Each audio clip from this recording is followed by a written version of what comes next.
Hello guys, you can probably tell it is me again. Today is Wednesday, November 3rd, 2010. I think that makes it day, why am I looking at my calendar? I don't have it updated. 307 I think on our project is just 365. I'll tell you what I need to start doing. I need to start bringing that Julian calendar that Mark sent me and have it up on my screen when I get on here, but I can't ever think to do that.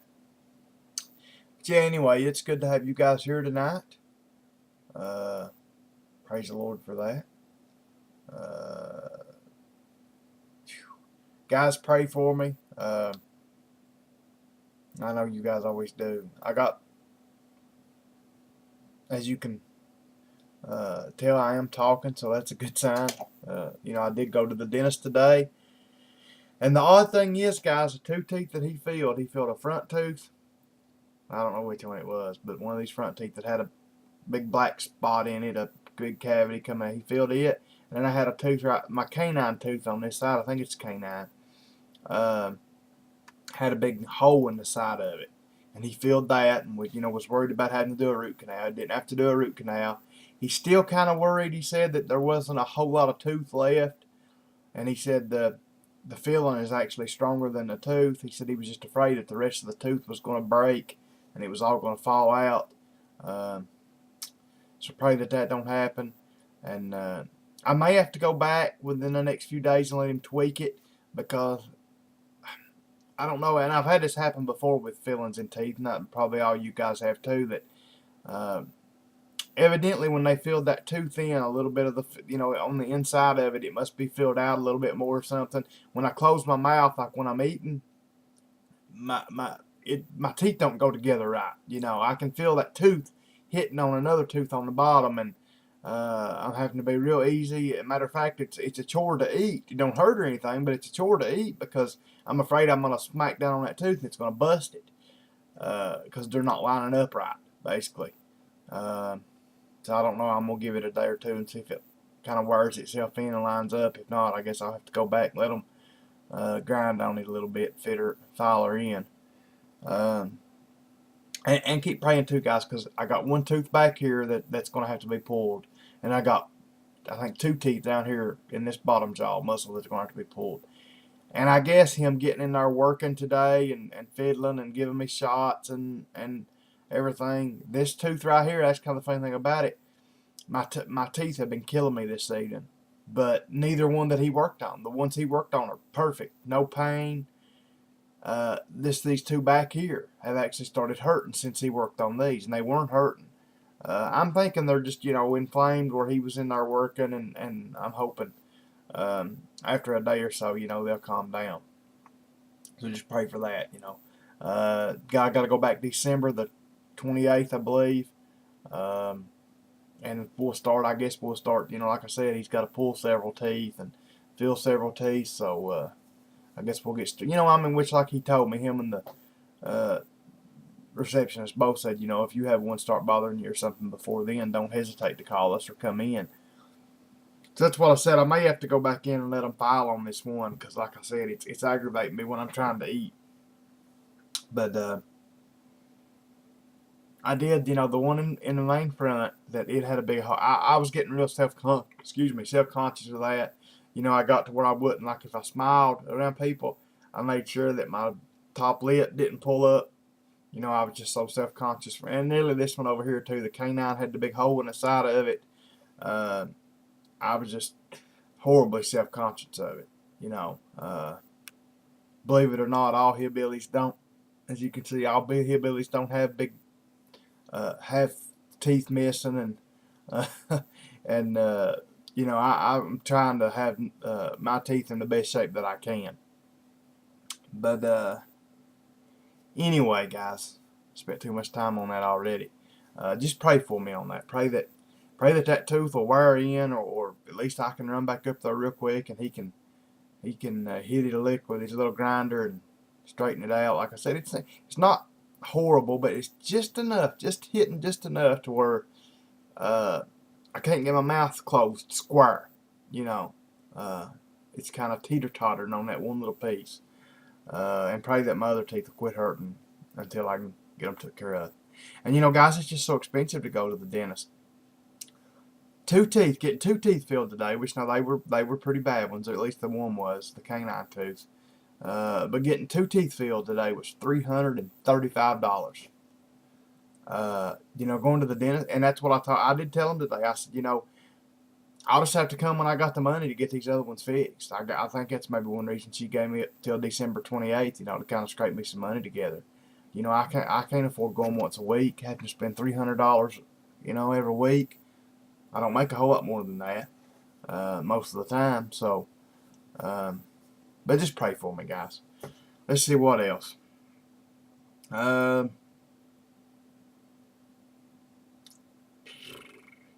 I don't know, guys. I don't know what. I thought there was something I need to tell you all, but must not have been important. Man, I don't know what it was. I know I had something to tell you guys. I got my brass cleaning solution in for my ultrasonic cleaner, but that wasn't it. It works really well. It really does. Cleaned a batch of brass with it a while ago. I don't know why. This camera's trying to autofocus and it don't want to. Maybe I got too close to it. But that wasn't it. I've not made any ammo in a couple of days. I figured I'd get me a bunch of brass cleaned. Maybe.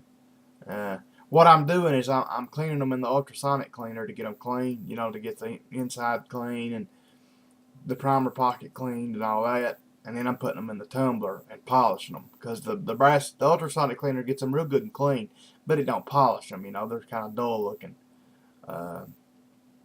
So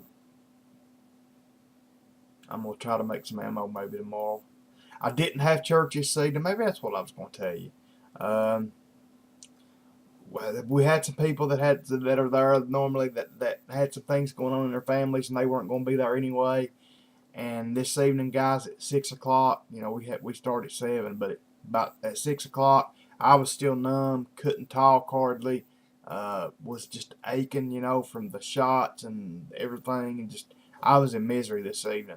So I just called church off this evening. I couldn't do it.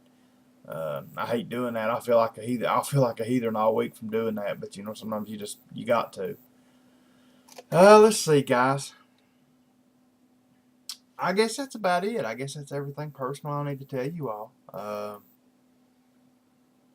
Like I said, nothing really exciting going on. Business has been steady this week. I've not had a day this week that's really been worth bragging about, but I've not had any days really that bad, you know, that, you know, I went in a hole either. You know, they were all just kind of mediocre days. So, you know, I guess it's not too bad. Anyway, guys, let's get to the important part here tonight, and as of course God's Word. We're continuing tonight in Acts chapter 23, actually in verse 23. So here we go. And he called unto him 2 centurions, saying, Make ready 200 soldiers to go to Caesarea, and horsemen 70, and spearmen 200 at the 3rd hour of the night. Well, they were putting a big procession together to go get Paul, weren't they? And provide them beasts, that they may set Paul on, and bring him safe unto Felix the governor. And he wrote a letter after this manner. Claudius Lysias, unto the most excellent governor Felix sendeth greeting. This man was taken of the Jews, and should have been killed of them. Then came I with an army, and rescued him, having understood that he was a Roman. I like the way this cat's bragging about himself here. You guys notice that?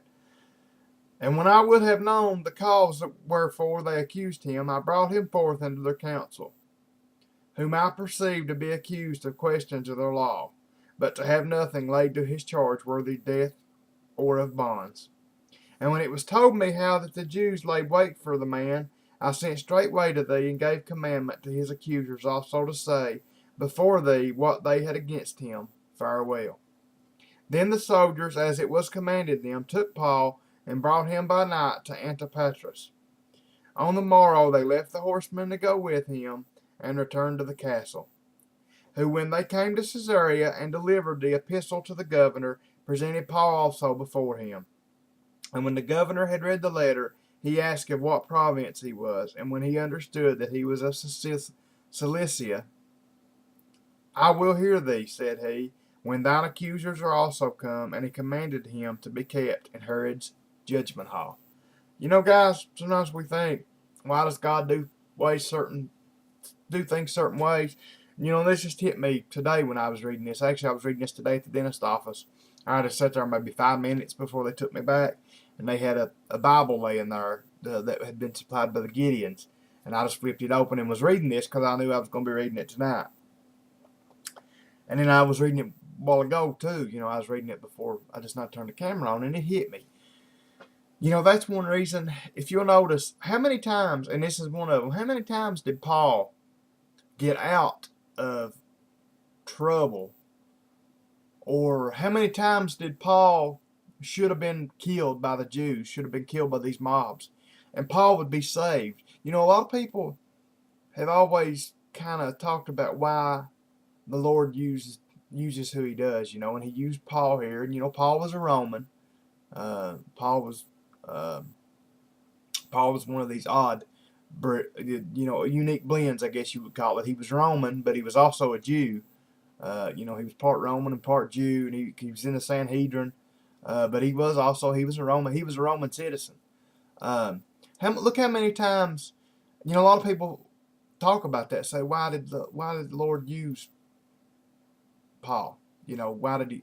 You know, and I think that's one reason that the Lord used him more, because the Lord knew that Paul, being a Roman, and most of the places where he would be going was ruled under Roman law at that time. The Lord knew that Paul could get, when these councils would bring Paul up on these charges, if he would have not been a Roman, he would have been killed. He wouldn't have lasted this long. He would have been killed many times before. The only thing that kept Paul going a lot of the time was him being Roman. Him being a Roman citizen got him out of a lot of this and let him continue to go on and preach the word of the Lord. So think about that sometimes. You know, the Lord, man, He's got it planned. I tell you, the Lord's got it planned out. You know, most of the time we can't see it when we're going through it. When we look back on it, we can see it. That's kind of like the deal here. We can look back and see it. But anyway, guys, I got to get off here. This video's already been longer than I wanted it to be. Good Lord willing, I'll see you tomorrow night. Pray for my teeth. Pray that these will quit. Less like right now, they're not hurting a bit. But by the time I cut the camera off, they may be throbbing. So just pray for those teeth. Pray that they'll settle down till I go back. Pray that this one tooth will kind of sand itself down. If not, like I said, I'm just going to have to go up there and let them file on it. But pray for my business, guys, that it'll stay decent enough where I can just keep going. You know, that's all I ask of the Lord. You know, I'm content with what I got. You know, as long as He's giving it to me, I'm content. Pray for my church that it'll keep going good, and pray for my family. And I love you guys, and I'll see you tomorrow night, Lord willing. So till I see you again, good night, and God bless.